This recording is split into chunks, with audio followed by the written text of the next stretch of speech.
Hello students, today we will discuss about gastrointestinal tract। तो आइए देखते हैं कि हमारे इस कंटेंट में आज हम लोग कौन कौन सी चीज़ें पढ़ेंगे। तो आज हम लोग इस वीडियो में बात करेंगे इसोफेगस की, स्टमक की, स्मॉल इंटेस्टाइन की और लार्ज इंटेस्टाइन की। तो शुरू करते हैं इसोफेगस से। इसोफेगस इसोफेगस और oesophagus informally known as the food pipe और ग्यूलेट। सामान्य तौर पे इसोफेगस को हम फूड पाइप या ग्यूलेट के नाम से जानते हैं, जो कि किसी कशेरुकी प्राणियों में अपनी क्रमाकुंचन गतियों के माध्यम से भोज्य पदार्थों को फेरिंग से स्टमक तक पहुंचाने का कार्य करती है। किसी वयस्क में इसकी लंबाई तकरीबन 25 सेंटीमीटर होती है और इसोफेगस एक तरह की फाइबर और पेशियों से बनी हुई संरचना होती है। इसोफेगस ट्रेकिया और हार्ट के पीछे से ट्रेवल करते हुए नीचे की ओर जाती है और डायफ्राम को छिद्रित करते हुए आमाशय के ऊपरी भाग में जाकर खुल जाती है। निगलने के दौरान एपिग्लोटिस के द्वारा लैरिंग्स को पूरी तरह से ब्लॉक कर दिया जाता है, जिसके कारण भोजन लैरिंग्स या लंग्स में नहीं जाता है और प्रिवेंट हो जाता है। The esophagus separated from oral cavity by the upper esophageal sphincter and from the stomach by the lower esophageal sphincter. Esophagus अपने ऊपर की तरफ से ओरल कैविटी या फेरिंक्स से अपर इसोफेजियल स्फिंक्टर की सहायता से तथा नीचे से स्टमक से वह लोअर इसोफेजियल स्फिंक्टर से विभाजित रहता है। इसको हम इस आखिरी पैराग्राफ को इस तरह से कह सकते हैं कि इसोफेगस के सबसे ऊपरी भाग में अपर इसोफेजियल स्फिंक्टर पाया जाता है, जबकि सबसे निचले भाग में लोअर इसोफेजियल स्फिंक्टर पाया जाता है। इसोफेगस के बाद इसके चित्र को देखते हैं हम लोग। ये है हमारी फूड पाइप, जिसकी लंबाई तकरीबन 25 सेंटीमीटर होती है। इसके ऊपरी सिरे में एक अपर इसोफेजियल स्फिंक्टर पाया जाता है और निचले सिरे में लोअर इसोफेजियल स्फिंक्टर पाया जाता है। लोअर इसोफेजियल स्फिंक्टर को कुछ इस प्रकार से आप पिक्चर में देख सकते हैं। इस ट्यूब की जो तीसरी परत होती है मस्कुलारिस, इसमें पाए जाने वाली जो सर्कुलर मांसपेशियां होती हैं, उसी मांसपेशियों के माध्यम से इस स्फिंक्टर या संकोचनी का निर्माण होता है। जहां पर अपर इसोफेजियल स्फिंक्टर सांस लेने के दौरान हवा को इसोफेगस में जाने से रोकती है और lower oesophageal sphincter gastric contents को, आमाशय में भरे हुए जो कंटेंट होते हैं, उसको इसोफेगस में जाने से प्रिवेंट करती है। आइए अब बात करते हैं स्टमक के बारे में। The stomach is a muscular hollow organ in the gastrointestinal tract of the human. आमाशय किसी मनुष्य में एक पेशियों से बना हुआ खोखला अंग होता है। The stomach has a dilated structure. Stomach एक तरह का वृहद या फैला हुआ भाग होता है। And function as a vital digestive organ, जो कि एक जैविक पाचन अंग के रूप में कार्य करता है। It perform a chemical breakdown by means of enzyme and hydrochloric acid. आमाशय से स्रावित होने वाले कुछ एंजाइम और हाइड्रोक्लोरिक एसिड के माध्यम से इस आमाशय में रासायनिक विघटन की प्रक्रिया होती है, जिसके अंतर्गत कार्बोहाइड्रेट अपने छोटे मॉलिक्यूल्स में, जैसे कि छोटे मॉलिक्यूल्स और घुलनशील मॉलिक्यूल्स, सॉल्युबल मॉलिक्यूल्स में टूटता है, जैसे कि glucose, fructose, lactose, maltose. Protein जो है अमीनो एसिड में टूटते हैं और वसा जो है फैटी एसिड और ग्लिसरॉल में विघटित हो जाता है। The stomach is situated in the epigastric, umbilical and left hypochondriac region of the abdominal cavity. Stomach का अगर हम लोकेशन देखें तो स्टमक जो है एपिगैस्ट्रियम, लेफ्ट हाइपोकॉन्ड्रियक रीजन और अम्बिलिकल रीजन में पाया जाता है। आइए अब बात करते हैं इसके बाउंड्रीज के बारे में। आमाशय के रिलेशन अर्थात आमाशय के आसपास कौन कौन से अंग पाए जाते हैं। आमाशय के आगे लीवर का लेफ्ट लोब और अग्र उदरीय दीवार पाई जाती है, यानी कि एंटीरियर एब्डोमिनल वाल्व होती है। आमाशय के पीछे एब्डोमिनल एओर्टा, पेंक्रियाज, स्प्लीन और लेफ्ट किडनी होती है। आमाशय के ऊपर डायाफ्राम, इसोफेगस और लेफ्ट लोब ऑफ लीवर पाया जाता है। आमाशय के नीचे जो है ट्रांसवर्स कोलोन और छोटी आंत पाई जाती है। आमाशय के लेफ्ट में डायाफ्राम और स्प्लीन होता है तथा आमाशय के दाईं तरफ लीवर और ड्यूडेनम पाया जाता है। आइए बात करते हैं अब आमाशय के ग्रॉस स्ट्रक्चर के बारे में। आमाशय एक तरह का खोखला पेशी युक्त आर्गन होता है जिसमें निम्न भाग होते हैं: फंडस बॉडी और पाइलोरिक। फंडस भाग जो होता है वो कार्डियक ओरिफाइस के लेवल से थोड़ा सा ऊपर पाया जाता है। बॉडी जो है वो इसका मुख्य भाग और मध्य भाग होता है तथा पाइलोरिक पार्ट जो होता है आमाशय का अंतिम भाग होता है, जिसको हम दो भागों में डिवाइड कर सकते हैं: पाइलोरिक एंट्रम और pyloric canal. Functionally first part of duodenum is associated with the pyloric part of the stomach. कार्य के आधार पर ड्यूडेनम का यानी छोटी आंत का पहला भाग आमाशय के पाइलोरिक पार्ट से संबंधित होता है। As the stomach is dilated to the left, inner and outer band have developed the lesser curvature and greater curvature.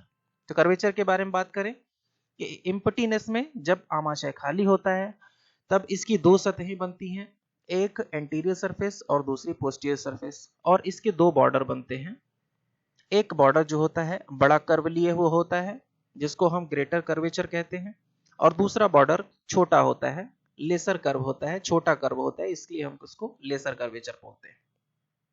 ये कार्डियक ओरिफाइस है जहां पर इसोफेगस आमाशय में आकर खुलता है। इस लेवल से फंडस थोड़ा सा ऊपर पाया जाता है। इसका बीच वाला भाग जो होता है वो बॉडी कहलाता है। ये देखिए यहाँ पर दो ब्लू लाइन आपको दिखाई दे रही होंगी। इस ब्लू लाइन की सहायता से हम आमाशय को तीन भागों में डिवाइड कर सकते हैं।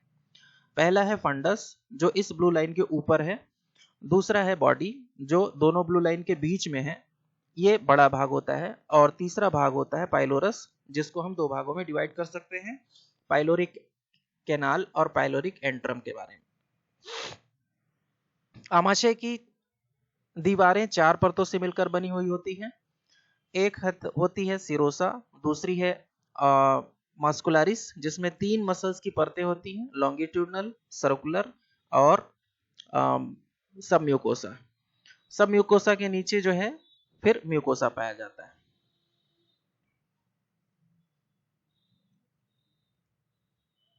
आइए अब बात करते हैं गैस्ट्रिक म्यूकस मेम्ब्रेन की।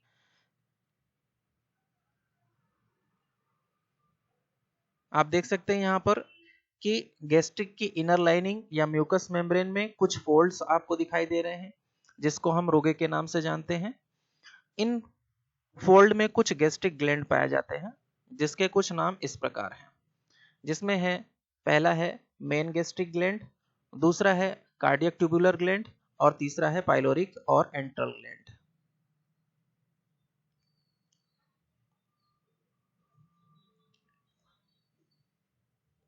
आमाशय में जो मेन गैस्ट्रिक ग्लैंड होते हैं उनमें निम्नलिखित कोशिकाएं पाई जाती हैं। पहला है चीफ पेप्टिक या जाइमोजन सेल जिसके द्वारा पेप्सिनोजन का निर्माण किया जाता है। दूसरी जो कोशिका है वो है पेराइटल और ऑक्सिंटिक सेल जिसके द्वारा हाइड्रोक्लोरिक एसिड का निर्माण किया जाता है। अब चीफ कोशिका के द्वारा जो पेप्सिनोजन है उसका जो स्रावण किया जाता है, आइए उसके बारे में जानते हैं। चीफ कोशिका के द्वारा जो स्रावित किया गया पेप्सिनोजन है वो एक तरह का निष्क्रिय प्रोटीन होता है जिसको हाइड्रोक्लोरिक एसिड की सहायता से एक पेप्सिन में परिवर्तित किया जाता है। पेप्सिन एक तरह का प्रोटियोलाइटिक एंजाइम होता है, अर्थात प्रोटीन का पाचन करने वाला एंजाइम होता है।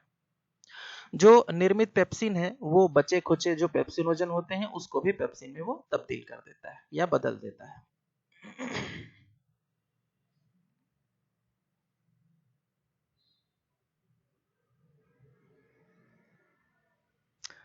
आइए अब बात करते हैं दूसरी जो सेल्स हैं उनके बारे में। पेराइटल या ऑक्सिंटिक cell, these are found chiefly in the body of stomach। इस प्रकार की जो कोशिकाएं होती हैं वो मुख्य रूप से आमाशय की बॉडी में पाई जाती हैं। इनके द्वारा जो है साफ और रंगहीन तरल स्रावित किया जाता है जिसमें हाइड्रोक्लोरिक एसिड होता है जिसका पीएच मान तकरीबन 1 होता है। हाइड्रोक्लोरिक एसिड के भी बहुत सारे फंक्शन हैं। आमाशय में यह हाइड्रोजन आयन की सांद्रता का नियमन करता है जिसके कारण पेप्सिन अपनी सक्रियता प्रदर्शित कर पाता है। दूसरा, यह जो है हाइड्रोक्लोरिक एसिड पेप्सिनोजन को पेप्सिन में परिवर्तित करने का कार्य करता है। तीसरा, हाइड्रोक्लोरिक एसिड के द्वारा भोजन के साथ लिए गए कुछ बैक्टीरिया को नष्ट करे जाने का भी काम किया जाता है।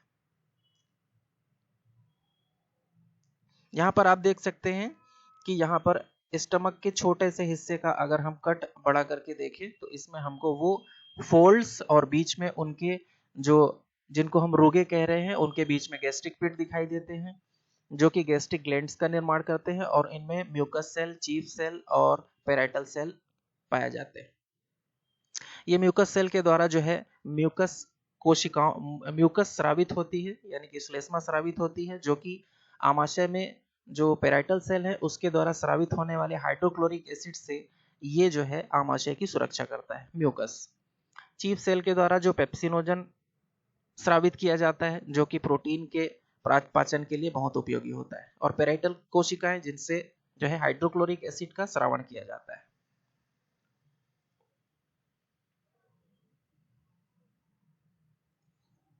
आइए अब बात करते हैं गैस्ट्रिक कार्डियक ट्यूबुलर ग्लैंड की।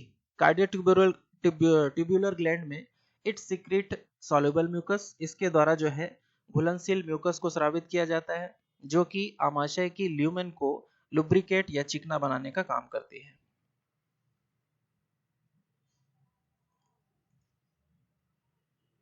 दूसरे ग्लैंड है कुछ जैसे कि पाइलोरिक ग्लैंड। पाइलोरिक ग्लैंड क्या करते हैं, ये ग्लैंड जो है मुख्य रूप से आमाशय के अंतिम भाग में जिसको पाइलोरस कहते हैं वहां पर पाए जाते हैं। इनके द्वारा भी घुलनशील म्यूकस को स्रावित किया जाता है। इनमें भी ये जो है क्षारीय प्रकृति के होते हैं और गाढ़े होते हैं लेकिन इनमें एंजाइम बहुत ही कम मात्रा में पाए जाते हैं। पाइलोरिक ग्लैंड की गर्त में कुछ जी नाम की भी कोशिकाएं होती हैं जिनको हम गैस्ट्रिन सेल कहते हैं। इन गैस्ट्रिन सेल के द्वारा गैस्ट्रिन नामक हार्मोन स्रावित किया जाता है। यह गैस्ट्रिन नामक हार्मोन गैस्ट्रिक एसिड के स्रावण को उत्प्रेरित करने का काम करता है। यह गैस्ट्रिन नामक हार्मोन स्टमक, स्मॉल इंटेस्टाइन तथा लार्ज इंटेस्टाइन में म्यूकोसा की वृद्धि को भी उत्प्रेरित करने का काम करता है तथा इस गैस्ट्रिक नामक हार्मोन से आमाशय की मोटिलिटी यानी कि क्रियाशीलता या गतिशीलता को भी उत्प्रेरित किया जाता है।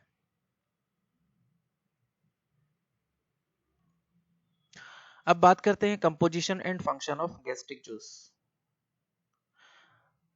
तकरीबन प्रतिदिन 2.5 से 3 लीटर तक का गैस्ट्रिक जूस जो है आमाशय से स्रावित होता है जिसका पीएच मान 1 से 2 होता है। यह बहुत हाइड्रोक्लोरिक एसिड की उपस्थिति की वजह से यह बहुत ज्यादा एसिडिक नेचर का होता है। इसमें कुछ इलेक्ट्रोलाइट्स, कुछ एंजाइम्स, म्यूकस और इंट्रिंसिक फैक्टर और वाटर पाए जाते हैं। आइए बात करते हैं आमाशय के कार्य की। आमाशय कौन कौन से कार्य करता है। सबसे पहला काम है इसका स्टोरेज का। आमाशय जो है एक तरह से भोजन को संग्रहित करने का काम करता है। Food remain in the stomach for about 3 hours and pass gradually into intestine. आमाशय में भोज्य पदार्थ 3 घंटे तक ठहरने के बाद धीरे धीरे छोटी आंत की तरफ भेजा जाता है। दूसरा फंक्शन है digestive. Nutritive substance undergo chemical changes by its secretory activity which provide the enzyme and HCl is required for the initial digestion of protein. आमाशय के द्वारा कुछ एंजाइम और हाइड्रोक्लोरिक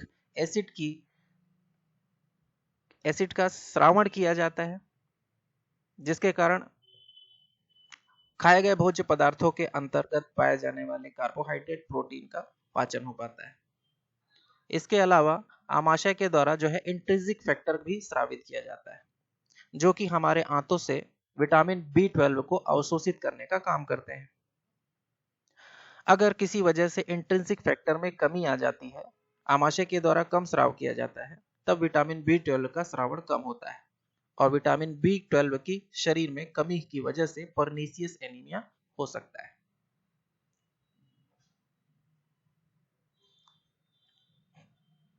अब बात करते हैं स्मॉल इंटेस्टाइन की, यानी छोटी आंत की। द स्मॉल इंटेस्टाइन और small bowel is an organ in the gastrointestinal tract where most of the end absorption and nutrition are and minerals from food take place। हमारी छोटी आंत, जिसको हम स्मॉल इंटेस्टाइन या स्मॉल बाउल कहते हैं, ये हमारे डाइजेस्टिव ट्रैक्ट का मध्य भाग होती हैं, जिसके माध्यम से हमारे अंतिम हमारे जो पोषक पदार्थ हैं और मिनरल्स हैं, उनका अंतिम अवशोषण होता है। It lies between the stomach and large intestine. यह आमाशय और बड़ी आंत के बीच में पाया जाता है। And receive bile and pancreatic juice through the pancreatic duct to aid in digestion. इस छोटी आंत के द्वारा हेपेटोपैंक्रियाटिक डक्ट के माध्यम से पित्त रस और पैंक्रियाटिक रस को ग्रहण किया जाता है, जिसके माध्यम से भोजन का पाचन होता है। The small intestine is about 20 feet long and folds many times to fit in the abdomen। छोटी आंत की कुल लंबाई 20 फीट या 6 मीटर होती है, जो कि हमारे एब्डोमिनल कैविटी में कई बार घूमी हुई स्थिति में पाया जाता है। Although it is longer than the large intestine, परंतु इसकी लंबाई लार्ज इंटेस्टाइन यानी बड़ी आंत से बड़ी होती है, परंतु इसे हम छोटी आंत इसलिए कहते हैं क्योंकि यह चौड़ाई में कम होती है या इसकी परिधि बड़ी आंत से कम होती है। अध्ययन के अनुसार या अध्ययन के लिए हम छोटी आंत को 3 भागों में बांट सकते हैं: ड्यूडेनम, जेजुनम और इलियम।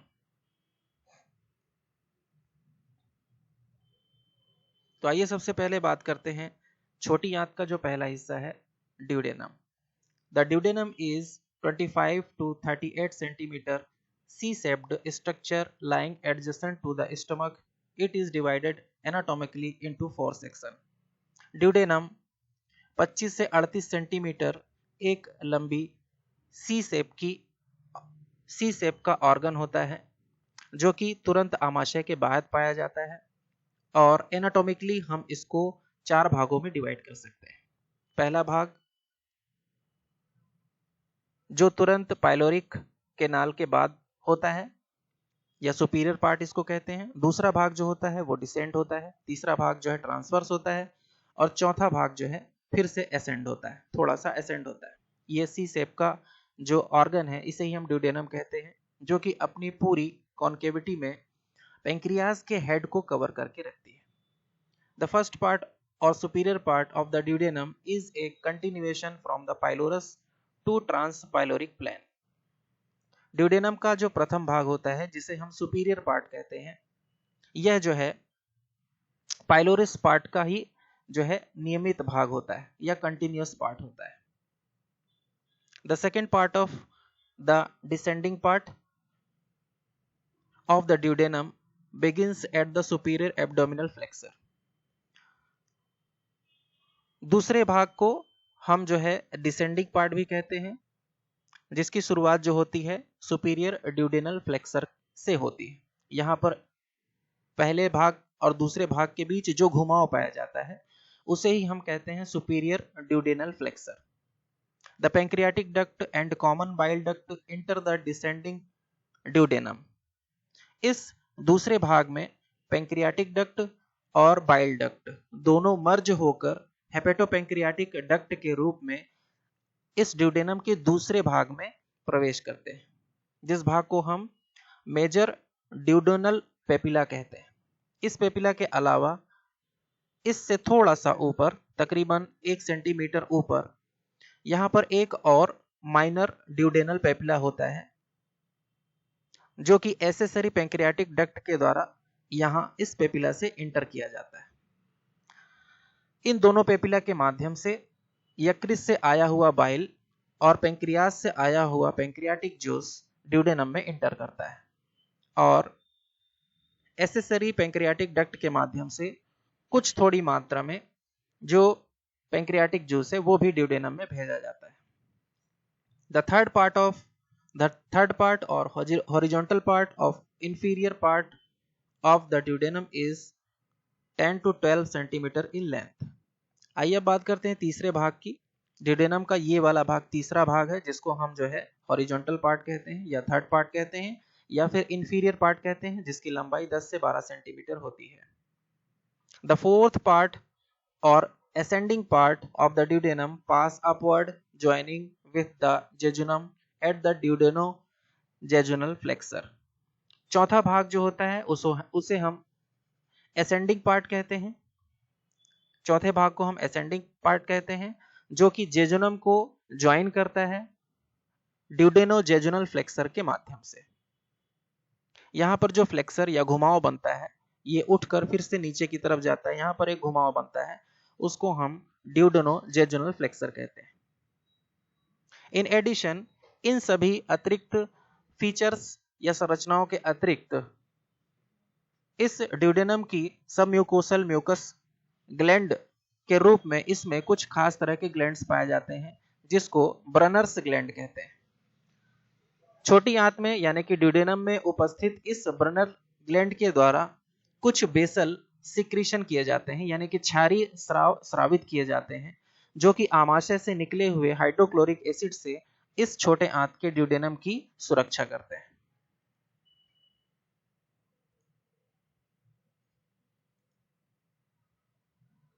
आइए अब बात करते हैं जेजुनम की। The first 40% of small intestine is called jejunum. छोटी आंत में 40% भाग जेजुनम का होता है जिसे हम डिफरेंशिएट कर सकते हैं ट्रिस्ड लिगामेंट की सहायता से। ये आप देख सकते हैं इस पिक्चर में, ये सी शेप का जो है ये है ड्यूडेनम और जैसे ही ड्यूडेनम खत्म होता है यहां से जेजुनम की शुरुआत हो जाती है।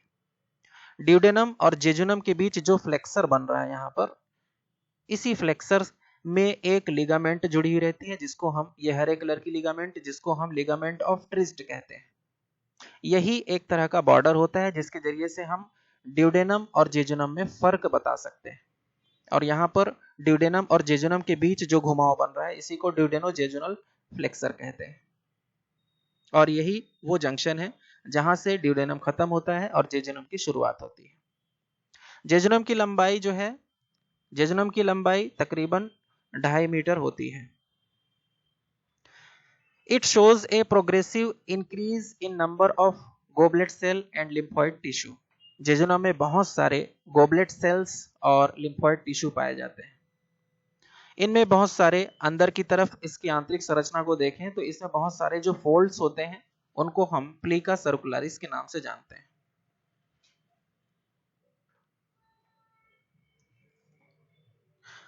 आइए बात करते हैं छोटी आंत के आखिरी हिस्से की जिसको कहते हैं इलियम। इलियम का मतलब होता है रोल और कॉइल, जो कि आंत का 60% हिस्सा होता है और जिसकी लंबाई तकरीबन 3.5 मीटर होती है। इसमें मुख्य जो स्ट्रक्चर है उनमें है सबसे पहला the goblet cell of mucosa and lymphoid tissue reach the goblet cell of the mucosa and lymphoid tissue reach their maximal density. इस इलियम में बहुत सारे, आप देख सकते हैं ये विलाई है, आगे हम विलाई के बारे में पढ़ेंगे। ये विलाई है, विलाई में किस तरह से ये सफेद रंग के जो गोबलेट सेल्स हैं वो हमको दिखाई दे रहे हैं जो कि म्यूकस को स्रावित करते हैं। साथ ही साथ इस आंत का जो हम ट्रांसफर सेक्शन अगर देखें तो इस इलियम की दीवार में हमको कुछ जो है लिम्फोइड टिश्यू का एग्रीगेशन या समूहन हमको दिखाई दे रहा है।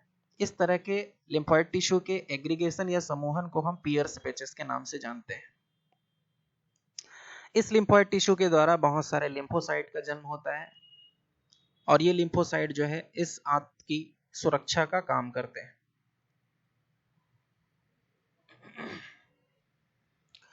आइए बात करते हैं अब स्ट्रक्चरल और फंक्शनल यूनिट की, जिसको हम विलाई कहते हैं।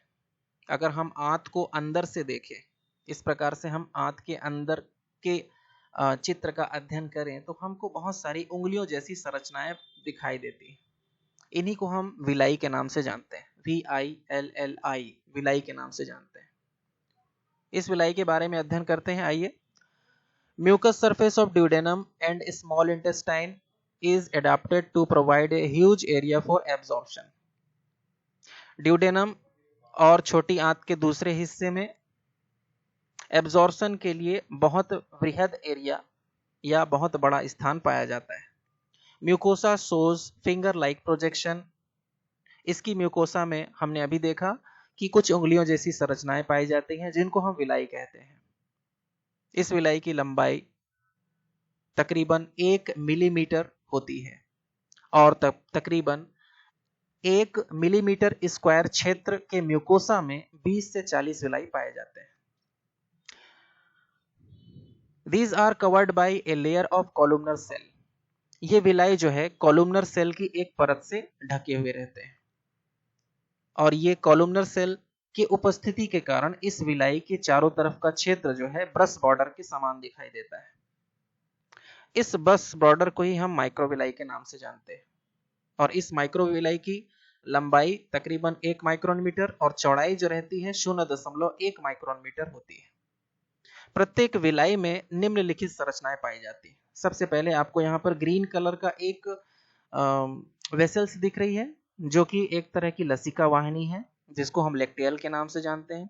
इसके अतिरिक्त इसमें कुछ स्मूथ मसल फाइबर पाए जाते हैं और इसके अलावा कुछ प्लेक्सस होती हैं रक्तवाहिनियों की, जैसे आर्ट्रियोल और वेन्योल। यहाँ पर रेड कलर के सभी आर्ट्रियोल हैं और नीले कलर के सभी वेन्योल हैं। तो इस विलाई के आसपास जो फूड मटेरियल आता है उनसे ग्लूकोज और प्रोटीन को इस रक्तवाहिनियों के द्वारा अवशोषित कर लिया जाता है, जबकि भोज्य पदार्थ में उपस्थित वसा को इस लेक्टियल के माध्यम से अवशोषित करके पुनः रक्त में भेजा जाता है। तो ये सभी विलाई जो होते हैं भोज्य पदार्थों के सूक्ष्मतम अणुओं को या घुलनशील अणुओं को अवशोषित करने का काम करती है। इस विलाई की उपस्थिति के कारण जो है एब्जॉर्प्शन का सरफेस एरिया बहुत ज्यादा बढ़ जाता है।